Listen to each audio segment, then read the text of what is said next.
Before this incredible story unfolds, make sure you like and subscribe to our channel so you don't miss the most powerful moments of justice and accountability. This story will absolutely blow your mind. We're about to witness one of the most shocking moments ever caught on a commercial flight. Let's dive in. Zen grabbed their attention. Immediately, Flight 447 from New York to Los Angeles was a routine flight. It was a Tuesday morning. The plane was full. Passengers were settling into their seats, putting away luggage, and getting comfortable for the cross-country journey. Marcus Williams was sitting in first class. He was a successful black CEO of a major tech company worth over $2 billion. He was well-dressed. He was quiet. He was reading his email on his phone while waiting for takeoff. A flight attendant named Karen approached him. She was a white woman in her 50s. She had a scowl on her face. "Excuse me," she said sharply. "You're going to have to turn off your phone. And also, I'm going to need to see your boarding pass." Marcus looked at her confused. "My phone is in airplane mode," he said politely. "And I have my boarding pass right here." But Karen wasn't listening. "The problem is that you're sitting in seat 1A, she said loudly, loud enough for other passengers to hear. "That seat is reserved for first-class passengers. I need to see your ID and boarding pass to verify that you actually purchased a first-class ticket." Other passengers turned to look. Marcus was embarrassed. He knew what was happening. He was being targeted because of his race. He calmly showed her his boarding pass. It clearly showed seat 1A, first class, paid in full, but Karen didn't apologize. Instead, she rolled her eyes. "Well, this says you have 1A, she said sarcastically. "But you probably got someone else to book this for you. Do you have a credit card? I need to verify that this is your actual ticket." "My boarding pass shows I have seat 1A, Marcus said quietly, trying to remain calm. "I don't need to verify anything. I paid for this ticket." "I think there's been a mistake," Karen said loudly, making sure everyone could hear. "We don't usually have people like you in first class. Maybe you're confused about where you're supposed to sit." The implications were clear. She was implying that he didn't belong in first class because he was black. Other passengers were now staring openly. Some looked uncomfortable. Some looked angry at what was happening. Marcus stood up. He had had enough. "My name is Marcus Williams," he said calmly but firmly. "I am the CEO of Williams Technology Corporation. I paid for this seat. I have a valid boarding pass. And I am not going to be disrespected or treated this way." The plane went completely silent. Then something happened that nobody expected. A passenger stood up. Then another. Then another. Within seconds, dozens of passengers were standing up. They started clapping. Slowly at first, then faster. Then louder. Passengers were recording the interaction on their phones. Camera flashes were going off. The energy on the plane had completely shifted. Karen's face went completely white. She realized in that moment what she had just done. Build the story. Slowly and clearly, to understand what happened, you need to understand the context. Marcus Williams had built his company from nothing. He had started in a garage when he was 25 years old. For 15 years, he had worked around the clock to build his tech company into one of the most successful in the nation. His company employed over 5,000 people. It had offices in 17 countries. It had been featured in major business publications. Marcus was known as an innovator, a visionary, and a leader. But being a successful black CEO came with challenges. Marcus had faced discrimination throughout his career. He had been underestimated because of his race. He had been questioned about whether he really deserved his success.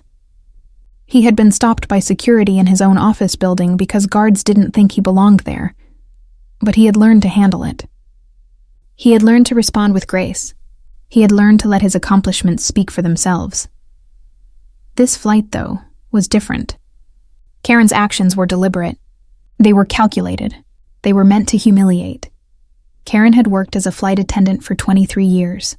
In that time, she had developed a reputation among crew members for being difficult and discriminatory. There had been complaints from passengers and staff about her behavior toward people of color. But somehow she had never faced serious consequences. She had gotten away with it for years. And she believed she would continue to get away with it. She didn't know that on this particular flight, There were several passengers who were not going to let her behavior slide. One of those passengers was a retired civil rights attorney. Another was a prominent journalist. A third was a professor of African American studies. And there were many others who simply believed that what they were witnessing was wrong. The moment Karen started her discrimination against Marcus, she had set in motion events that would change everything. Make viewers emotionally invested. Through conflict after, Marcus stood up and introduced himself. The applause continued. Passengers were clearly supporting him and clearly appalled at Karen's behavior. But Karen wasn't done. Instead of apologizing, she doubled down. "Well, I don't care who you say you are," she said loudly. "I need to see identification. I need to verify that you're actually supposed to be sitting here." The retired civil rights attorney stood up. "I've been watching what just happened," she said, her voice firm and clear. "And I want to tell you that what you just did is textbook racial discrimination. You didn't ask any other passenger in first class to verify their ticket. You only asked him because he's black." She pointed to a white businessman sitting 2 rows back. "That passenger is reading his phone. You didn't ask him to turn it off. That passenger over there is also reading his phone. You didn't ask him either. But you asked this gentleman. Why? Because of his race." The journalist stood up. "I'm recording this," she said, holding up her phone. "And I'm a journalist. What I just witnessed is discriminatory behavior by a flight attendant. This is going to be reported." Karen's face was getting redder. She was getting flustered. "I was just doing my job," she said defensively. "I need to verify all tickets." "No, you don't," the attorney said. "You only verify tickets when you're discriminating. That's the only time you ask passengers to verify their tickets, and you know it." Marcus remained calm throughout this. He sat back down in his seat. "I'm not going anywhere," he said. "I have a valid ticket for this seat. I paid for this seat, and I'm going to sit here and fly to Los Angeles." Other passengers started making comments. "This is disgusting," one woman said. "She should be fired," another passenger said. "I'm going to file a complaint," a third passenger said. Karen tried to walk away, but the journalist followed her. "What's your name?" the journalist asked. "What's your employee ID? I want to know exactly who you are so I can include this in my report." Karen refused to answer.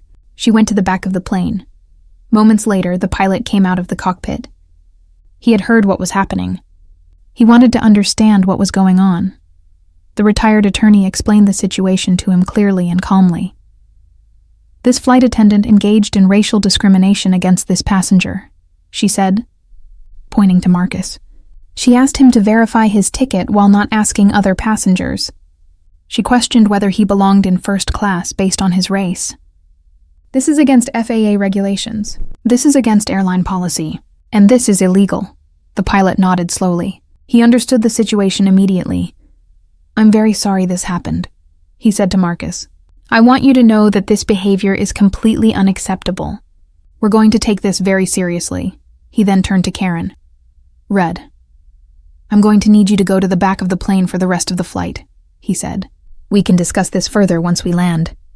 The plane erupted in applause again. Passengers cheered. Some stood up and applauded. Marcus was visibly moved. Tears came to his eyes. Not tears of sadness, but tears of gratitude that people had stood up for him. That strangers had recognized injustice and had the courage to speak up. The moment of victory and national recognition. The video of the incident was posted on social media before the plane even landed. Within 1 hour, it had been viewed 15 million times. The hashtag #StandUpForMarcus was trending worldwide. News outlets were picking up the story. Flight attendants' discriminatory treatment of black CEO caught on camera. The headlines, the why. Journalist who was on the plane wrote a detailed article about what happened. She described Karen's discriminatory behavior. She described how passengers had stood up and supported Marcus. She described how the pilot had taken action. The article went viral. It was shared millions of times. News networks requested interviews with passengers who had been on the flight. The retired attorney gave interviews explaining the legal issues. "What we witnessed," she said, "is textbook racial discrimination. The flight attendant engaged in behavior that violates federal law, FAA regulations, and airline policy. This is not acceptable." The airline issued a statement saying they were investigating the incident. Within 24 hours, they announced that Karen had been fired. "We have zero tolerance for discrimination," the airline said.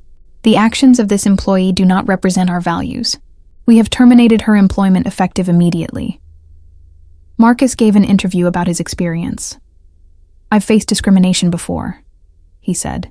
"But what moved me about this incident is that other people stood up.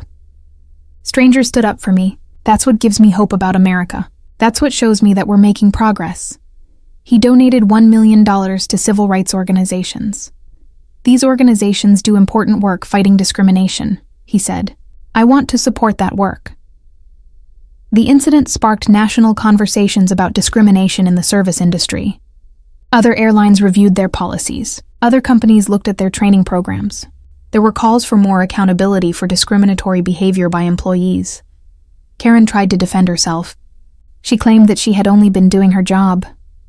She claimed that she asked all passengers to verify their tickets. She claimed that she had been treated unfairly. But nobody believed her. The video evidence was clear. Other passengers confirmed that she had only asked Marcus to verify his ticket. Her defense fell apart. Karen became the face of discrimination in America. Her image was used in articles about racism. She became known as the flight attendant who discriminated against a CEO. Meanwhile, Marcus became a symbol of grace under pressure and dignity in the face of discrimination. He was invited to speak at major events. He was featured in magazines and on television. He became a voice for standing up against discrimination. The moral takeaway and call to action. What happened on Flight 447 was more than just an incident of discrimination. It was a teaching moment for an entire nation. It showed that discrimination is still happening in America. It showed that people of color, even successful people of color, still face discrimination in everyday situations. But it also showed something equally important, that when people witness injustice, they have the power to stand up and do something about it. The passengers on that flight could have stayed silent. They could have pretended not to see what was happening. They could have let Karen's discrimination slide, but they didn't. They stood up. They spoke out. They recorded what was happening, and by doing so, they changed the outcome. What the passengers on that flight did, said civil rights leaders analyzing the incident, is what we all need to do. When we see discrimination, we need to speak up. We need to record it. We need to make it public. We need to demand accountability. That's how we create change. The incident also showed the power of social media and technology. The video went viral. It reached millions of people. It created accountability. It led to consequences for the perpetrator. In the weeks following the incident, Marcus worked with the airline to develop new training programs for flight attendants about discrimination and unconscious bias. "We can't just fire people," Marcus said. "We need to educate people. We need to help them understand why their behavior was wrong. We need to create a culture where discrimination is not tolerated." The airline implemented mandatory training for all employees about discrimination and diversity. They updated their policies. They created channels for passengers to report discrimination. Other airlines followed suit. The entire industry began to examine its practices and policies around discrimination.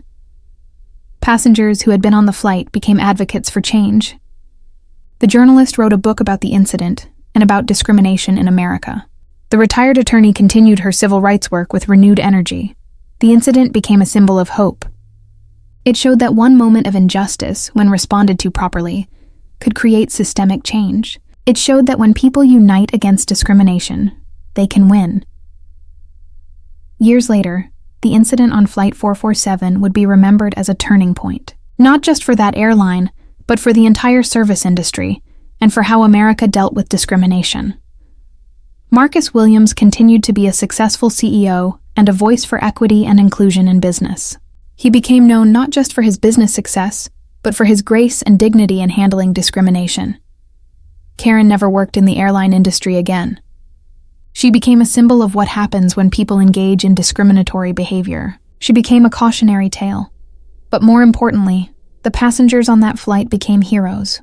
They showed that standing up to injustice matters. They showed that being a bystander is not acceptable. They showed that we all have the power to create change. So what did you think of how the passengers stood up for Marcus Williams? drop a comment below and tell us, have you ever witnessed discrimination? If you have, what did you do? Do you think standing up to discrimination like the passengers did is the right approach? What do you think needs to change to make sure this kind of discrimination stops happening? Your voice matters. Your story matters. Your action matters. So please like this video and subscribe to our channel so you don't miss the next powerful stories about standing up to injustice and creating real change. Hit that notification bell so you get alerts every time we post a new video.